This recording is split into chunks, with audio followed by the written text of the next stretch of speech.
Hello and welcome to Killer Ant Reviews. Today we are looking at, I hope I pronounced this correctly, Barsoom Project, or Barsoom, I don't know. The Barsoom Project, I think that's how it's pronounced. This was written by Larry Niven and Stephen Barnes.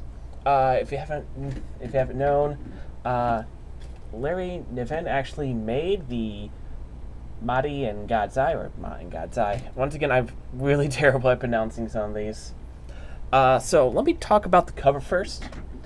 Overall, this is an awesome cover. I absolutely love this. When I first actually pulled the book out of the random pile, it definitely caught my eye with the creature here, and right here, and these things attacking who these guys are called the gamers. Definitely sets up a great action scene, and this definitely happens in the book as well. On the back, you see Dream Park, which is actually the park that was actually part of the main attraction of this book. So the entire plot is that there was actually a park called Dream Park, which kind of like has like different attractions, kind of like an amusement park, but they're like for gamers, like people who are like extremely rich, famous. They had like ambassadors, famous comedians, celebrities. They go in and they do just like fun things.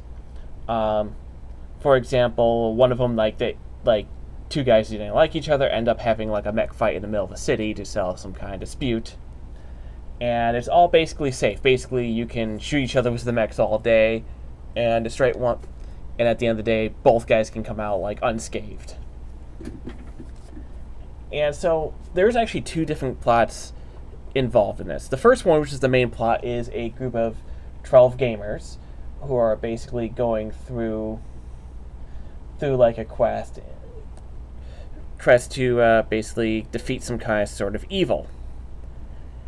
And it gets kind of weird because a lot of the people who are involved in this are called actors, like the people who are not gamers. They have like set scripts to follow, and it gets kind of weird when one of the actors who is supposed to die ends up living, and so he's basically really confused about it, but decides to join the people kind of like a gamer and see how long he can survive while being paid overtime.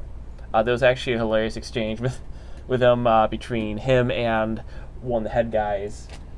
He basically wants to get paid overtime, and then he makes a deal if they can't kill him within 24 hours, he gets paid more, and if he dies within 24 hours, they don't owe him anything else. It was one of those like fourth wall breaks. Like everyone knows it's a game too, so some of them actually don't take it very seriously, including one guy who ends up dying, where he kind of makes before he dies, he makes like tries to make a hilarious joke. At the same time, others do take it very seriously. The other plot is basically going through what happened a few years ago, where because all the guns are supposed to be non-lethal, because it's all basically a huge simulation, either holographic or robotics involved. They didn't really explain too much about it, but someone smuggled in a live gun and replaced one of the non-lethal guns, and the person ended up killing one of the other gamers by accident. And so this one guy, couple of people are trying to figure out who did this, why do they do this, and how can we punish them for it. Basically taking the law into their own hands. I definitely love this book. It was interesting from start to finish. At first I was like, okay, it's going to be kind of like Jurassic Park. No, definitely not. It starts off with an action scene, and then kind of slowly like moves into like with plot A, with the group of 12 people. My only complaint about it is some of that group of 12, when they start dying, it kills off a couple guys I don't really remember much about them. The personalities is kind of like meh. And I was like, okay, don't really know those guys, but now they're finally killing people off. It definitely is kind of like average length for me, like 300 something pages. Definitely the perfect size. Not too short, not too long. Perfect. What rating I would give this? This would be an easy 9.5. I enjoyed it.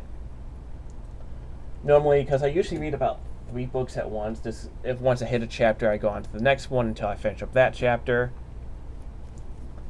And the last 3 or 4 chapters, because they were actually pretty short, I ended up just breezing right through because I was enjoying the ending so much. So basically, if you ever see this book, definitely pick it up and give it a read. It's definitely worth it. So until next time, this is Killer Ant.